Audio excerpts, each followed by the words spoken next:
अच्छा, तो ये दो तीन इसको ना साथ ही ख़त्म कर लें। आप सिर्फ कैलकुलेटर पकड़ें और फिगर्स निकलवा दें।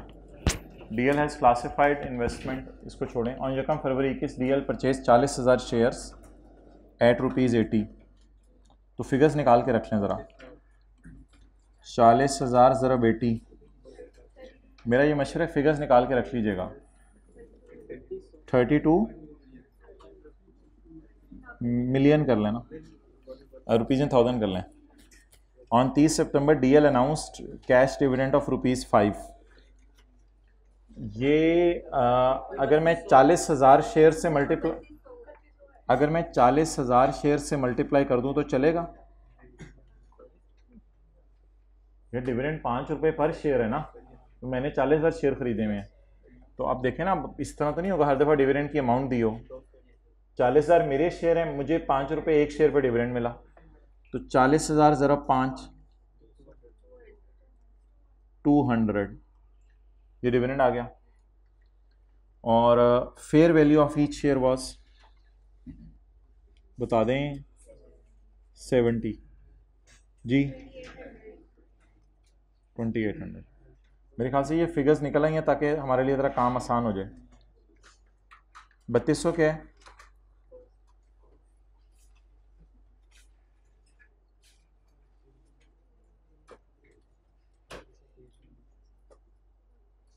अच्छा जी, अब मैं आपके सामने दो टी अकाउंट पहले बना दूं।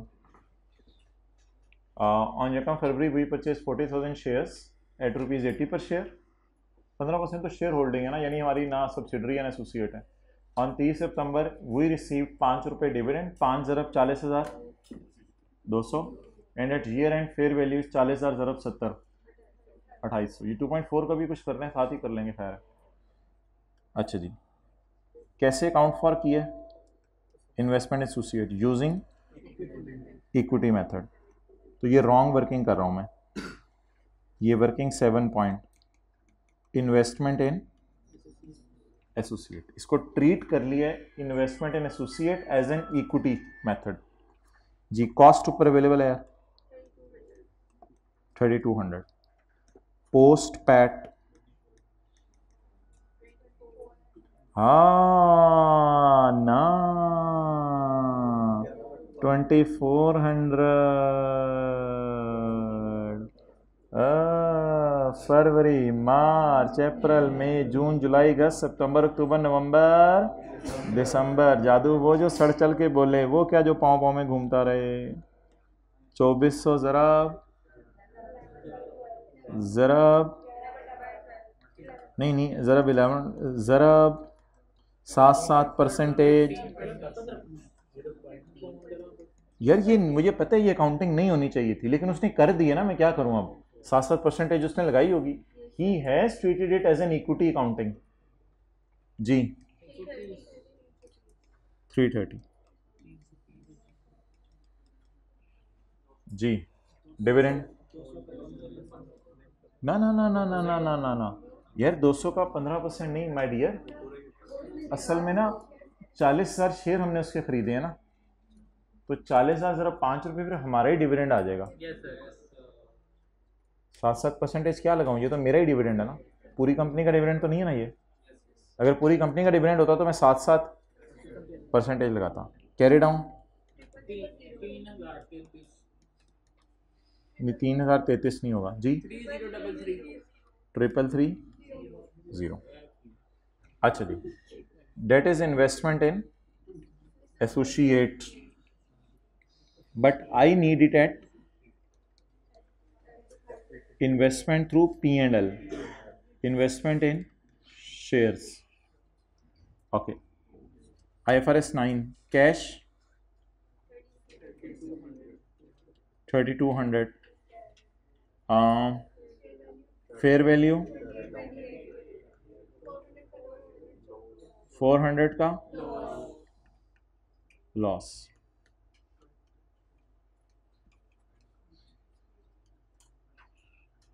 एंट्रीज पहले मॉडल की,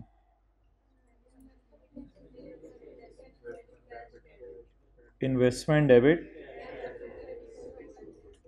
ये इक्विटी अकाउंटिंग गलत वाली, excellent, investment debit, P and L credit.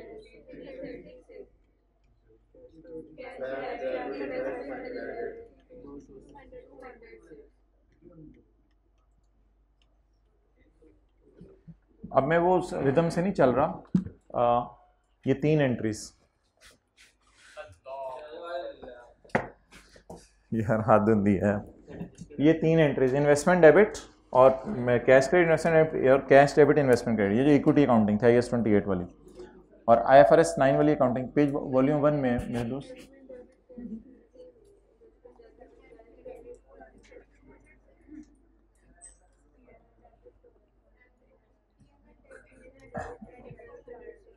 चलें ठीक है, पहले पी एंड एल जो मर्जी कर लें, मैं लॉस बुक कर लें, चलें।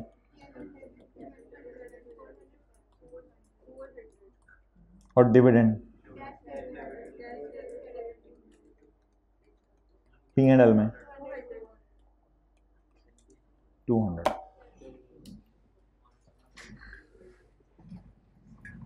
एक मिनट, फिर मुझे सवाल लिख लेने दो। Past paper question 5 IFRS 9।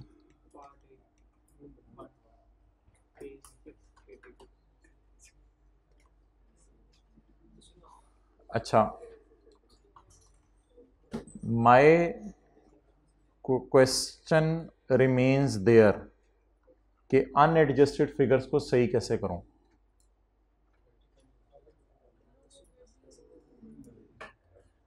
ये क्या नाम है इसका, नाम मुझे भूल गया इसका, Samiullah. My question remains there, मैं फिगर्स कैसे सही करूं। वर्सेस वाली कैलकुलेशन से गुजार लें, अगर आपके पास टाइम है तो इन तीनों का सोच लें क्या बन रहा है, इन तीनों का क्या बन रहा है ओवरऑल, वरना मेरे ख्याल से पहली दोनों तो कैंसिल हो रही हैं, बाकियों का सोच लेते हैं आपस में, जैसे मर्जी करें। अब देखें ना, ये होना चाहिए था, सॉरी ये हो गया, ये होना चाहिए था। अब पहली दोनों सेम है तो टाइम पेपर में आप कितना वेस्ट करेंगे, तो छोड़ दें इसको, कैंसिल कर दें, बाकी ज़रा कंपेयर कर लेते हैं। इन्वेस्टमेंट कितने से कैलकुलेटर मत पकड़ें प्लीज, कैलकुलेटर ना पकड़ें। इन्वेस्टमेंट कितने से डेबिट होनी चाहिए, 130 से, ओवरऑल भी चल सकते हैं। इन्वेस्टमेंट कितने से डेबिट होनी चाहिए, 130 से। कितने से क्रेडिट, सॉरी कितने से क्रेडिट होनी चाहिए, 400 से। कितने से डेबिट हो गई, 130 से। अब वो लंबा काम करना पड़ेगा, क्या करना पड़ेगा, इन्वेस्टमेंट को क्या होना चाहिए था, क्रेडिट 400 से, क्या हो गई कितने से, 100, तो 130 से क्रेडिट करें ताकि वो गलती सही हो जाए, और फिर 400 से और क्रेडिट करें, तो क्या करें, माइनस 530 एसेट्स में, माइनस 530, जब फॉर्मेट खुलेगा तो लेस 530। आगे कैश कैसे कट गया, खुशी 330 रिकॉर्ड हो गई। ओ यार, दो ओवरऑल करो ना,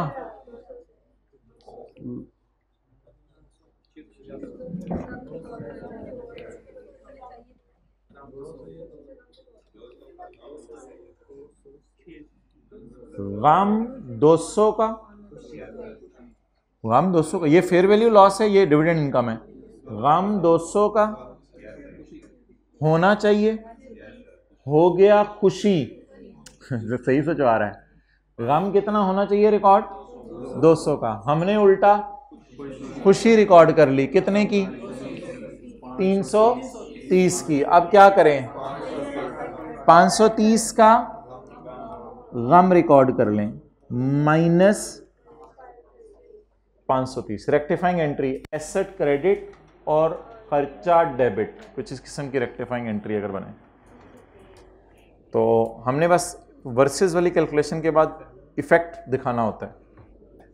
तो ये तो पूरा ही सोल्यूशन आ गया इस पे। हाँ, minus 530 minus 530।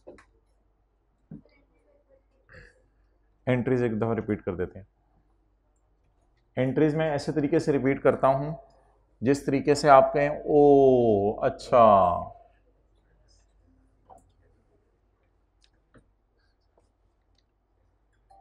DL has classified investment in associate as equity। Equity method अगर मैं लगाऊं तो मुझे कॉस्ट चाहिए, मुझे प्रॉफिट चाहिए। वर्किंग 7 का न्यू वर्जन यस और नो करें। इक्विटी मेथड लगाऊं, कॉस्ट चाहिए, पोस्ट पैट चाहिए, डिविडेंड चाहिए, बस खत्म। 3200 2.4 इंटू 11/12 इंटू 15%। फिर कैसे?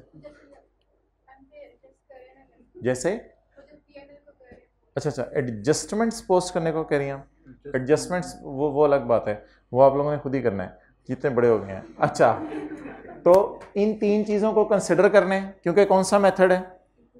Equity method. किस किस पे नजर रखनी है? अभी हमने रट्टा नहीं मारा, अभी हमने अकल पे लगाया। वर्किंग 7 का new version, cost, dividend, PAT, इन तीनों को सामने रखकर ये टी अकाउंट बना लिया और उस टी अकाउंट से एंट्रीज कर ली। इसके बाद लेकिन इसको रखना है क्योंकि सिग्निफिकेंट इन्फ्लुएंस नहीं है, तो IFRS 9, तो IFRS 9 तो FETPL। FETPL means cost, dividend, fair value, profit नहीं, कॉस्ट, डिविडेंड, फेयर वैल्यू। अब ये कर लेने के बाद एंट्रीज जब कर ली, तो एंट्रीज करने के बाद इन्वेस्टमेंट डेबिट हो गई है 130 से,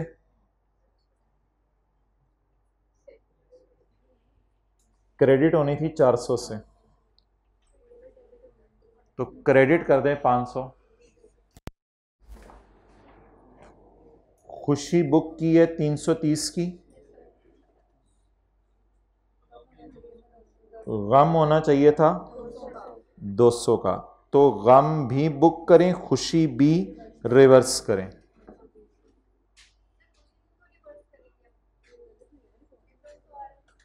बिन्नू पढ़ा रहे दो। अच्छा, ओवरऑल खुशी कितनी बुक हुई? ओवरऑल गम कितना बुक होना चाहिए था? अब एक बंदे ने 200 का गम बुक कर लिया है, 200 का गम रिवर्स करो, ये खुशी है 200। अच्छा, होना चाहिए था। ओके ओके ओके, ज़ाहिर बात है, हमारा भी दिमाग है, उसकी भी दही बन सकती है।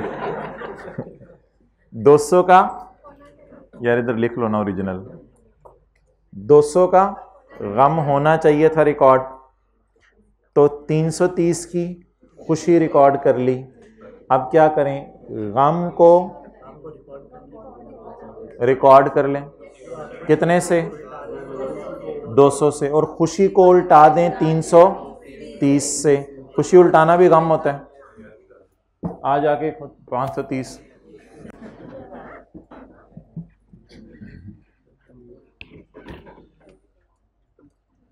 तो मैंने जो कंपैरिजन से गुजारा है वो इन चीज़ों को गुजारा है, और फिर मैंने कंपैरिजन से इन चीज़ों को गुजारा है। हाँ, अब पिक ले लें।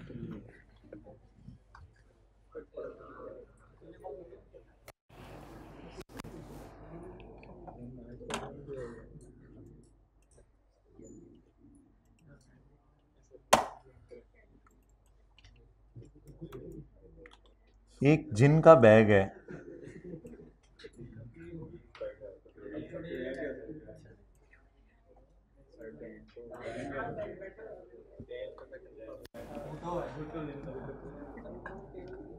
पूरी क्लास में कोई नहीं है, ये है एक,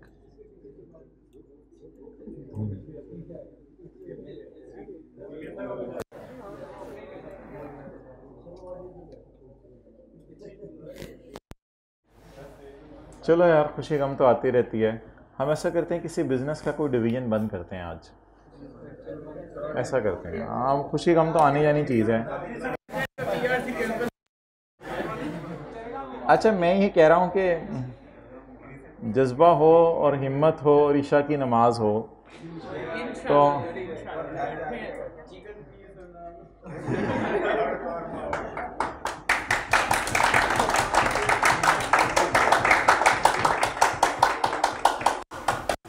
यार ये इतनी खुश्क चीज़ें कैसे खाई जाती हैं आपसे? नहीं खाई जाती हैं गीला करके।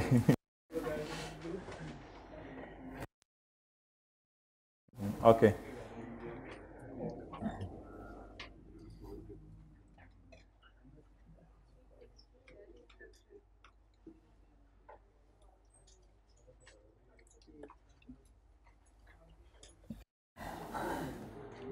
पेज 375 क्वेश्चन 8 का सी।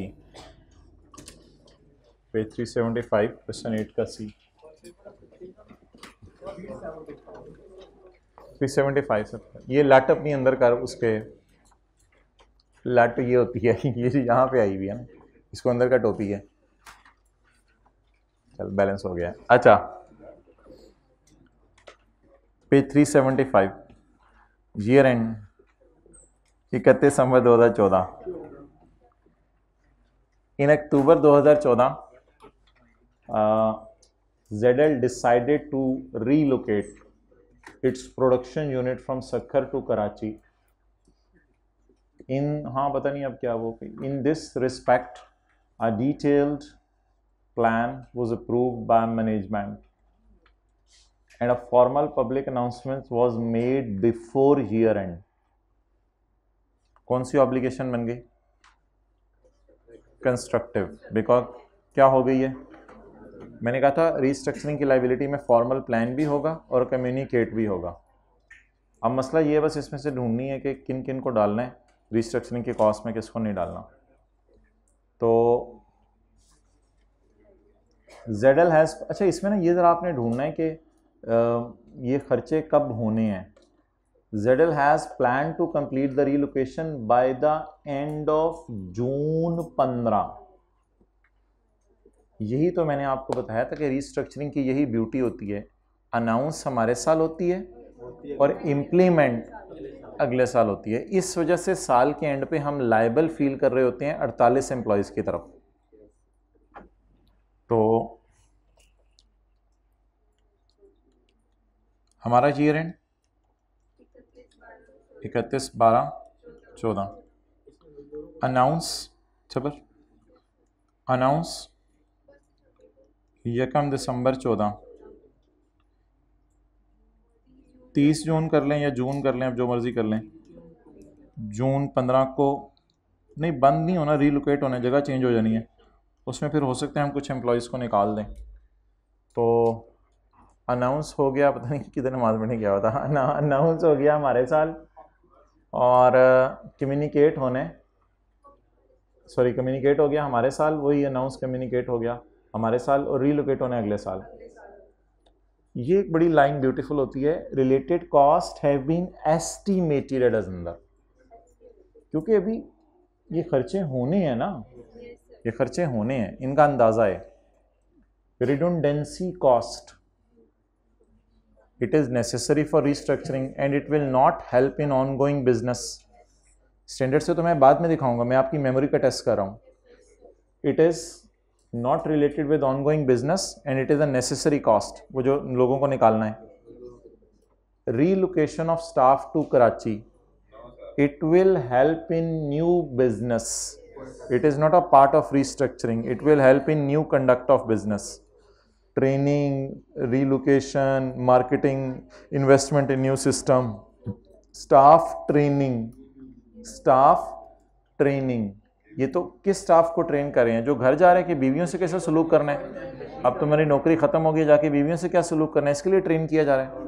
नहीं, स्टाफ हमने क्यों ट्रेनिंग करनी है? हम पागल हैं? वो बचपन में उन्होंने कभी नहीं सीखा कि क्या करना है, घर में कैसे रहना है, घर की ज़िंदगी सीखी ही नहीं। अच्छा आगे बात बढ़ जाएगी। स्टाफ ट्रेनिंग 0 पॉइंट, तो उसमें सीखना पड़ता है ना, अगला क्या कहेगा, आपने क्या कहना है, कब आपने चुप रहना है, कब आपने चुप रहना है और कब आपने चुप रहना है, ये सीखना पड़ेगा। सीरियसली एक मौलाना साहब के पास कोई गया तो उन्होंने कहा कोई वजीफ़ा बता दें। उन्होंने कहा जब भी लड़ाई हो ये ना मुंह में डाल लिया करो, ये चीज़ कागज़ वगैरह या कोई चीज़ उन्होंने बताई है तावीज़, वो मुंह में डाले तो चुप, भाई ये वजीफ़ा है। तो लड़ाइयों का वजीफ़ा तो यही होता है ना, चुप। तो आप लोग टेप रख लीजिएगा। अच्छा जी, सैलरी ऑफ एग्जिस्टिंग हमाद भाईजान आ जाओ वापस। Salary of existing operation manager responsible to supervise the relocation. इन्होंने रीलोकेशन सुपरवाइज करनी है, रीलोकेशन। तो रीलोकेशन सुपरवाइज करने का क्या मतलब है? रीलोकेट तो एग्जिस्टिंग स्टाफ ने नई जगह पे जाना है ना। इससे किस बिजनेस को हेल्प होगी? फ्यूचर बिजनेस को हेल्प होगी। तो अब रीस्ट्रक्चरिंग की जो प्रोविजन बनेगी, एक्सपेंस डेबिट प्रोविजन क्रेडिट 3.58 से। ये इंग्लिश में समझाता हूँ। इस इंग्लिश के लिए मैं माइकल को बुलाऊंगा आज। अच्छा,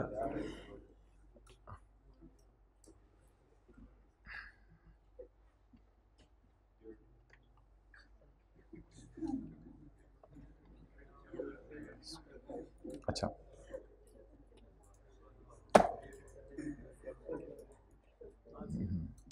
अच्छा दानिश, फील लाइक कि आपने स्टैंडर्ड खोला हुआ है घर में और स्टैंडर्ड के ये पैराज हैं।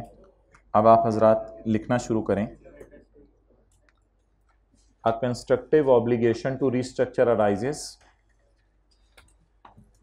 Feel like in paper, a constructive obligation to restructure arises. Para 72 ये स्टैंडर्ड का है यार। ये तो पैरा छोड़ो ना, आप सवाल ही खोली रखो। ये पेज 323 है। A constructive obligation to restructure arises when entity has a detailed formal plan, standard खोल के साथ साथ, when entity has a detailed formal plan। अब दूसरी लाइन से लिखना शुरू कर दो क्योंकि हमने लिख लिया। and it has raised a valid expectation, and it has raised a, ये दोबारा लिख लें, A constructive obligation to restructure arises। असल में इन्होंने लिखने में थोड़ी रनिंग में आने में टाइम लगा दिया था। A constructive obligation to restructure arises because when entity has a detailed formal plan। पता नहीं क्या कर रहा है ये, इधर से लिख लेगा तो घर जाके पता चल जाएगा क्या लिखना है। When entity has a detailed formal plan and has raised a valid expectation,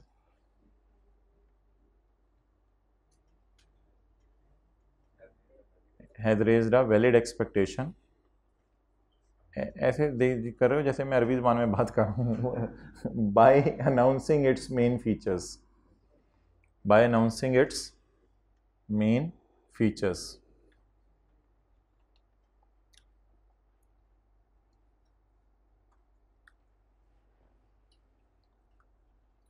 अब देखें, अब सवाल से अंग्रेजी उठाएं, वो स्टैंडर्ड से उठा ली सवाल से। As formal public announcement,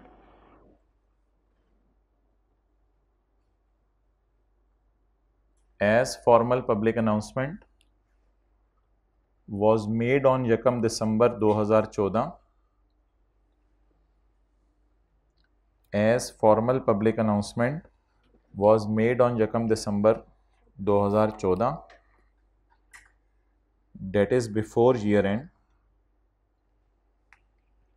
that is before year end।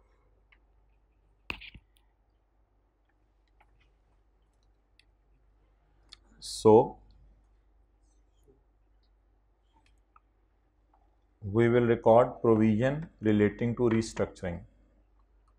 So we will record, ये provision record की जाएगी।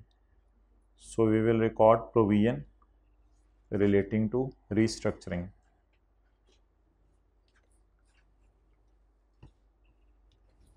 अच्छा, रिडंडेंसी कॉस्ट के बारे में क्या इंग्लिश लिखनी है वो आप अभी लिखें किताब पे, पैरा 72। अभी तो रजिस्टर पे जो लिखा है आपने, रजिस्टर पे पैरा 72। अच्छा, अब कौन सा पैरा लिख के आना है? ज़रा सोचें, मैंने बताया था पैरा 80, लेकिन 80 इतना लंबा नहीं लिख के आना, बस शॉर्ट फॉर्म में लिखाएं। क्या ये नेसेसरी कॉस्ट है रीस्ट्रक्चरिंग की? जी। क्या इससे ऑनगोइंग बिजनेस में फ़ायदा होने? नो। जिन मुलाजमीन को निकाल रहे हैं, क्या ये नेसेसरी कॉस्ट है रीस्ट्रक्चरिंग की? यार सवाल तो सुन लें, जल्दी में जवाब ना दें। क्या ये जो लोगों को नौकरी से निकाल रहे हैं ये रीस्ट्रक्चरिंग की कॉस्ट है? जी जी। क्या ये ऑनगोइंग बिजनेस को हेल्प करेगी? नो। लिखें, a restructuring provision shall include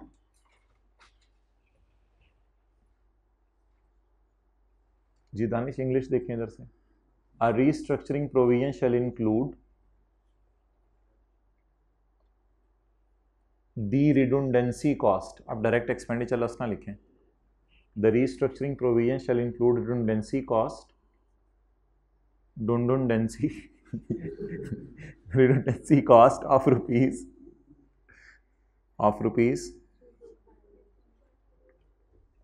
अब एक है दूसरी लाइन नहीं लिखता, आप पहली लाइन ही लिख देता आमतौर पे, as it is a necessary cost, as it is a necessary cost, para 80। Detail में भी लिख सकते हैं, not associate with ongoing activities, लेकिन अगले पेपर की भी तैयारी करनी होती है। अच्छा, अब अल्फाज ढूंढें। Relocation, relocation of staff. अच्छा, रीलोकेट स्टाफ ऐसे ही हो जाता होगा या किसी मैनेजर को उन्हें समझाना पड़ता होगा कि किस किस ने कहाँ कहाँ जाना है वहाँ? तो ये अब ये दोनों ना एक ही तीर में रगड़ दें इनको, 6.45 और 1.20। अच्छा, तो कहाँ से पता चला? ये वाज़ेह स्टैंडर्ड में लिखा हुआ है। क्या लफ्ज़ लिखा हुआ है जी? रीलोकेशन का। लिखें जी यहाँ से उठा के, हाउएवर, पैरा 81 अब मैं लिखवा रहा हूँ, however restructuring provision does not include, ना यार उससे ना देखना, ये मैं यहां से दिखा रहा हूं, a restructuring provision does not include cost of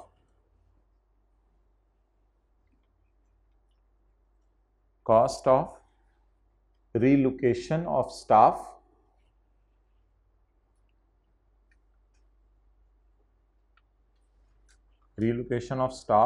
to Karachi of rupees 6.45 does not include the cost of relocation of staff to Karachi of 6.45 and salary of manager supervising relocation and salary of manager, या मैं सवाल से उठा रहा हूँ या वहाँ से उठा रहा हूँ, and salary of manager supervising relocation of rupees 1.2। हाँ ठीक है, और इधर ही रहो दानिश, ट्रेनिंग भी ढूंढो इधर कहीं, रीट्रेनिंग मिल गया, training and training cost of 0.86 and training cost of 0.86। Logic मैंने कहा था लिखनी है, these expenditures relate to future conduct of business, these expenditure, ये जो तीनों आप जिक्र किए हैं इकट्ठे ही, these expenditure relate to future conduct of business, these expenditures relate to future conduct of business। इतनी भी स्पीड तेज नहीं है कि आप लोग इधर उधर देख रहे हैं, and are not liabilities of restructuring,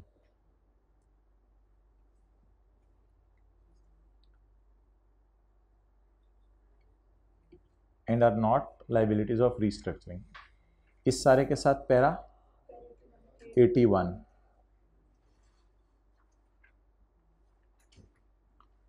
अच्छा, अब बात को ना कंक्लूड करें, 5 बातें। कितनी बातें? 5। अनाउंसमेंट वगैरह हो गई तो ये लिखना है, इधर देखो ना, रिडंडेंसी वगैरह के लिए ये वाला पैरा, तीसरा इनके लिए ये वाला पैरा, फ्यूचर ऑपरेटिंग लॉसेस के लिए ये वाला पैरा, अनलेस वो ऑनरेस्ट कॉन्ट्रैक्ट हो जाए वो और बात है। और ये भी बता दूंगा आपको, और फ्यूचर गेन्स जो आने हैं प्लांट को बेच के, उनको प्रोविजन से नेट करने की इजाजत नहीं है। ये 5 बातें हैं। 5 में से आखिरी 2 मैंने लिख रहा, सवाल में फ्यूचर ऑपरेटिंग लॉसेज अवेलेबल नहीं है। सवाल में ये नहीं लिखा हुआ कि जब ये डिवीजन बंद होगा तो फला फला एसेट्स बिकेगा। Gain on disposal of asset given नहीं है। ये क्या लिखा हुआ था, स्टाफ को सैलरी पे की है मैनेजर को जो सुपरवाइज करे रीलोकेशन। तो असल में ये वाली कॉस्ट इसी के ताबे है ना, तो इसलिए इन दोनों को एक ही गो में हमने फारग कर दिया। ये तीनों फ्यूचर बिजनेस को हेल्प करेंगी और ये जो है फ्यूचर बिजनेस को हेल्प नहीं करेगी।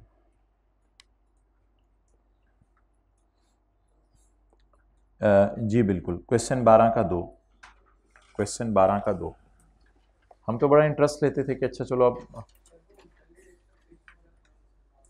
वैलिड एक्सपेक्टेशन तो ये होती है कि जब आप अनाउंस कर देना फॉर्मली तो अगले के दिल में उम्मीद पैदा हो जाती है, अनलेस के किसी सवाल में वाजे कह दे कि अगले के दिलों में उम्मीद पैदा नहीं हुई। आज तक किसी सवाल में उसने कहा नहीं, ऐसा कभी होगा तो कहेगा, वरना अनाउंसमेंट विल बी इम्प्लाइड कि अगले के दिल में उम्मीद क्रिएट होगी, क्योंकि दुनिया में हम सारे लोग सच्चे समझते हैं। हाँ पिछली रो में जा रहे हैं, आखिरी रो में लेटने, वापस आ रहे हो? अच्छा मैं क्या जा रहे हैं, हमारा जीयर है 31 दिसंबर। Support your answer in the light of खालू जी के ऑर्डिनेंस। खालू नहीं बोलो, ट्राई करो खालू बोलो, खालू खालू।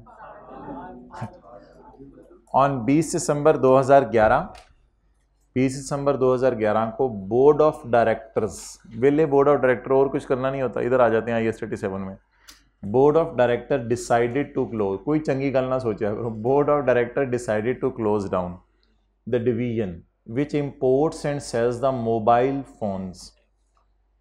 This decision was made public in हमारा साल, अल्लाहु अकबर। This decision was made public in हमारा साल। तो वो जो पहला पैरा, अनाउंसमेंट फॉर्मल हो गई, इसका मतलब है वैलिड एक्सपेक्टेशन क्रिएट हो गई। ताहम, तातुमनी, ताहम the business was actually closed on, अगला साल, वही सारी कहानी कि अनाउंस कब हुआ और क्लोज अगला साल है जनवरी और फरवरी। जी फरवरी। Net cost incurred in connection with the closure of division virus. Rashid net लिखा है तो वेख के चलेंगे, चल चुप, पहले अच्छे सादा सादा काम तो नहीं डरा देना, नहीं फिर भी नेट लिखा दे यार, देख ले यार। और पाइजन पहले सादा सादा चीज़ों से रिडंडेंसी कॉस्ट, बिल्कुल वो वाला पैरा स्टैंडर्ड खोल के। स्टाफ यहाँ फारा गई है, स्टाफ ट्रेनिंग,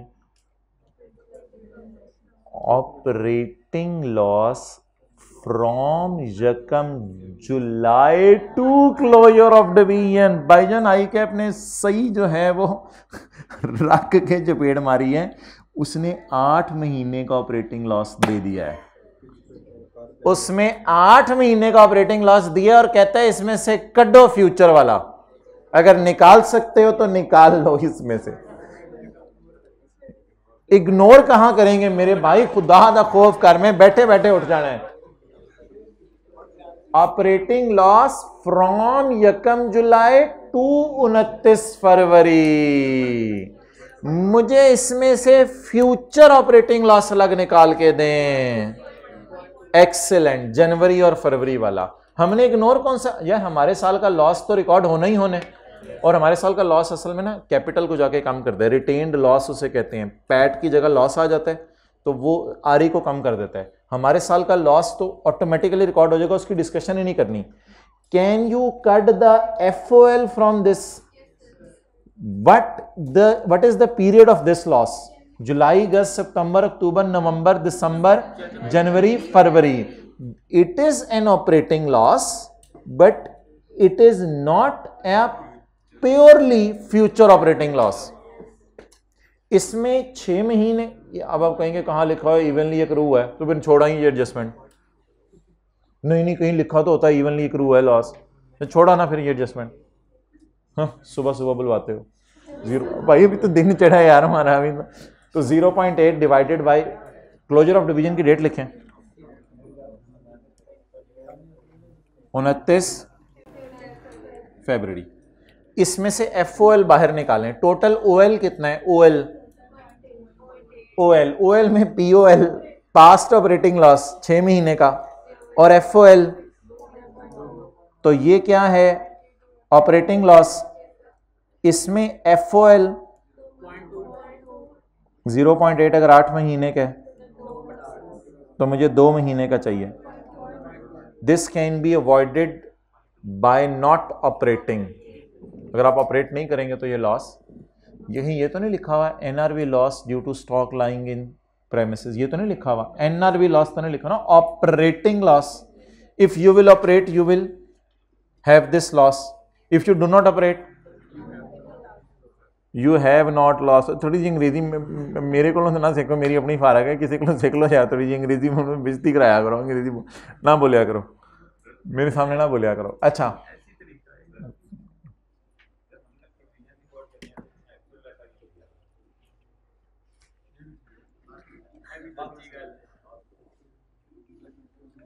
भाई अब वो कह रहे कि एक कॉस्ट या एक लॉस हमारे साल के 6 महीने का भी दे रहा है, अब मैं उसे क्या कहूँ कि नहीं कड़ीच ये क्यों कर रहा है तू, अब वो मुझे दे रहा है लॉस 8 महीने का, मैं अब क्या करूँ, उसके लड़ तो नहीं सकता, यानी कि जो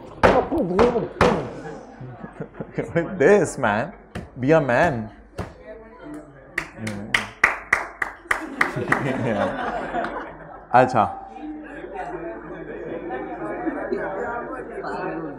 अच्छा ये एक अजीब सी चीज़ है, इसका बताएं क्या करना है, profit on sale of remaining mobile sets, excellent. अब ऑब्वियसली यार इक्का दुक्का कोई एडजस्टमेंट आया करेगी, ये तो अब जरा थोड़ा सा है, इसको देखें क्या है, profit on sale of remaining mobile sets, remaining mobile sets के ऊपर जो है वो प्रॉफिट, अब केड़े रिमेनिंग मोबाइल सेट्स के ऊपर प्रॉफिट, ये भी इसको जरा क्लियर करना चाहिए था कि प्रॉफिट है रिमेनिंग मोबाइल सेट्स के ऊपर, और दूसरी बात इसे बताना भी चाहिए था कि ये कॉस्ट जो है ये प्रॉफिट किस अरसे से रिलेट करता है। उसने कहा net cost incurred with the closure of division, तो प्योरली इसको क्लोजर से रिलेट समझें, ये एक एक्सेप्शन है, इसमें उसने पीरियड बताया हुआ है, लेकिन अल्लाह का शुक्र है इतने वेग से सवाल अब नहीं आ रहे, अब जो पास पेपर में सवाल आ रहे हैं बड़ा क्लियरली वो चीज़ों को बता रहे हैं। ये थोड़ा सा जो है वो खुद बता दिया 8 महीने के, ये क्लोजर के वक्त के, ये भी इंशाल्लाह 29 फरवरी को होगी कॉस्ट, कुछ भी नहीं लिखा हुआ, ये भी 29 फरवरी को होगी, ये भी 29 फरवरी को होगी, और ये भी 29 फरवरी को मोबाइल बेच के प्रॉफिट आएगा। बताएं जी, पड़े हुए मोबाइल बेच के फ्यूचर में प्रॉफिट आने, पड़े हुए मोबाइल बेच के फ्यूचर में प्रॉफिट आने, मोबाइल के मॉडल होंगे, कुछ मोबाइल्स पे ऑपरेट करने पे लॉस आ रहा होगा, कुछ मोबाइल्स के बेचने के ऊपर प्रॉफिट आ रहा होगा, पड़े हुए मोबाइल्स के ऊपर प्रॉफिट आने फ्यूचर में, इसने इनको खर्चों से नेट करके क्या प्रोविजन बनाओ। तो मैंने कहा था जब आप प्रोविजन बना रहे हो तो फ्यूचर में मशीनरी भी बेचेंगे, फ्यूचर में लैंड बिल्डिंग भी बेचेंगे, फ्यूचर में पड़ी हुई इन्वेंट्री रिमेनिंग पड़ी हुई इन्वेंट्री भी बेचेंगे।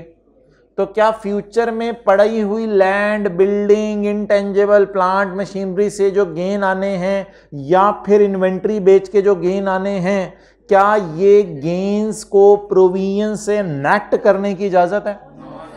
तो इस पे वो आखिरी वाला पैरा हम लगा के आएंगे। ये सवाल ज्यादा अच्छा है, इसने चारों पैराज भी लगवाए और वो 5वीं बात भी लगवाई। लास्ट सॉल्यूशन लिख के छुट्टी तेरी मेरी कुट्टी लिखें जी।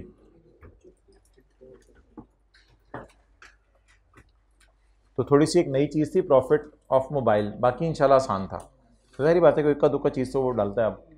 अच्छा अब जरा शॉर्ट फॉर्म में लिखें, अपना साथ साथ कंक्लूजन भी लिखते रहे, कोई मसला नहीं, एग्जाम लेवल का ही आपको लिखवा रहा हूं।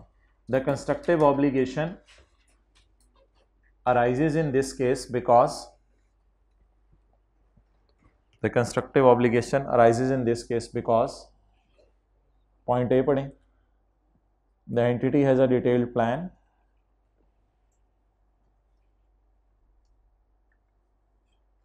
and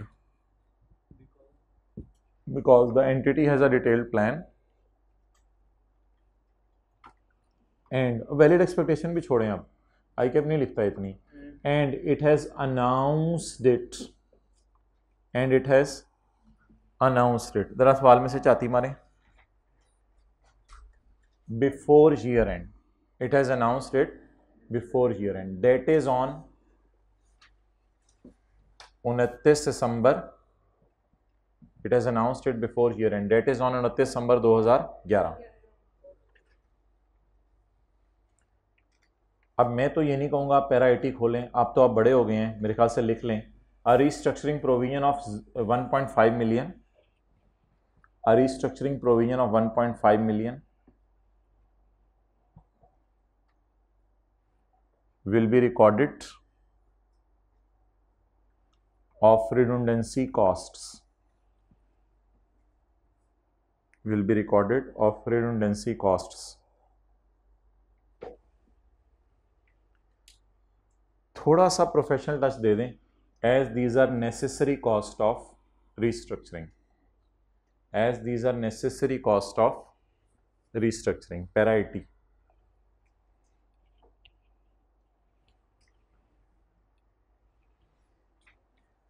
अच्छा, अगर पैरा 81 को मैं थोड़ा सा सम अप कर दूं, इस तरीके से ना लिखूं, चलें इसी तरीके से लिख लें, restructuring provision does not include training, इसी तरीके से लिख लें, क्यों हम चेंज करें जब अंग्रेजी रेडीली अवेलेबल है। Restructuring provision does not include training of rupees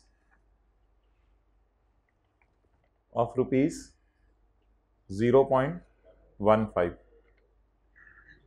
as they relate to future conduct of business, as they relate देखो ना भाई यहां से पढ़ो, a restructuring provision does not include training, उसके बाद ये लिख दो as they relate to future conduct of business।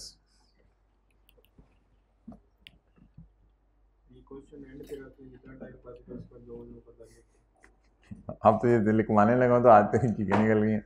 नहीं सर, हाँ ठीक है, कर सकते हैं आइडेंटिफिएबल, लेकिन टाइम उतना बचाना है इसके लिए, इजी है सवाल। आइडेंटिफिएबल फिर मैं शॉर्ट कर लो, फिर restructuring provision will not include training because its relate to future business, इतना सा तो फिर शॉर्ट कर लेना। फिर पहले आप मुझे कल मुझे तो कान में कहते रहे स्टैंडर्ड खोल के साथ साथ लिखवाएं, स्टैंडर्ड खोल के आओ, मैं लिखवाने लगा थे, ऑन कह रहे हैं नहीं वापस आओ। तो identifiable future operating losses, identifiable future operating losses of January and February, identifiable future operating losses of January and February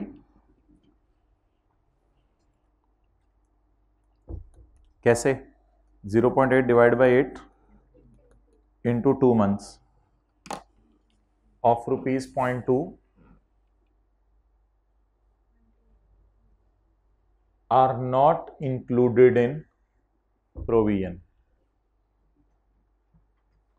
Identifiable future operating losses of 0.2 are not included in provision। Gain on expected disposal of mobiles, machine बेचें, mobile बेचें, intangible बेचें, यार छड़ ओनू भाईजान इत्ते मेरे वाल वेख यार, पर्पल कपड़े इत्ते वेख, gain on expected disposal of mobile, यार इंक्लूडेड इनके आगे लिखे हैं included in a provision,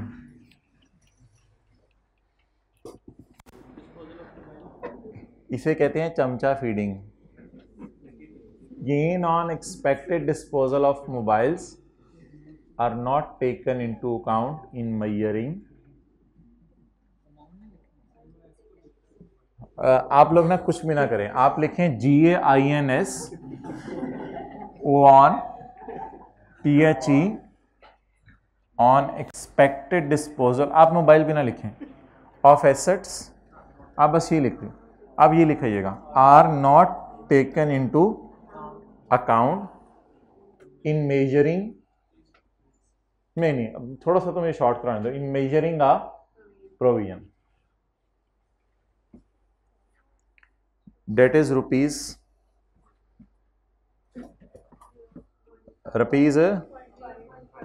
0.5।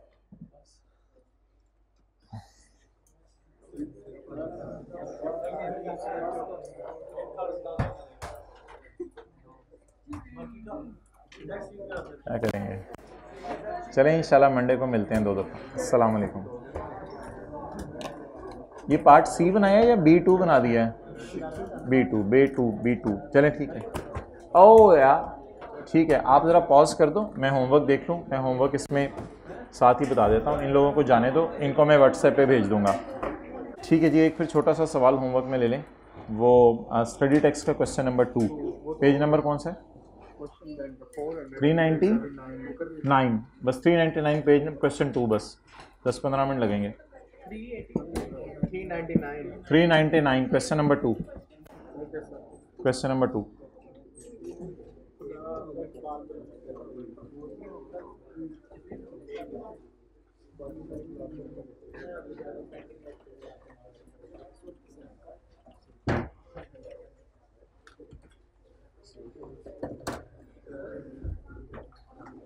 Well, I really appreciate you people. How? अच्छा जी, क्वेश्चन नंबर पता नहीं बच्चे बता रहे हैं 2 है, पेज नंबर 399 पे, ये होमवर्क है। अल्लाह हाफिज़ जी, ऑनलाइन वाला।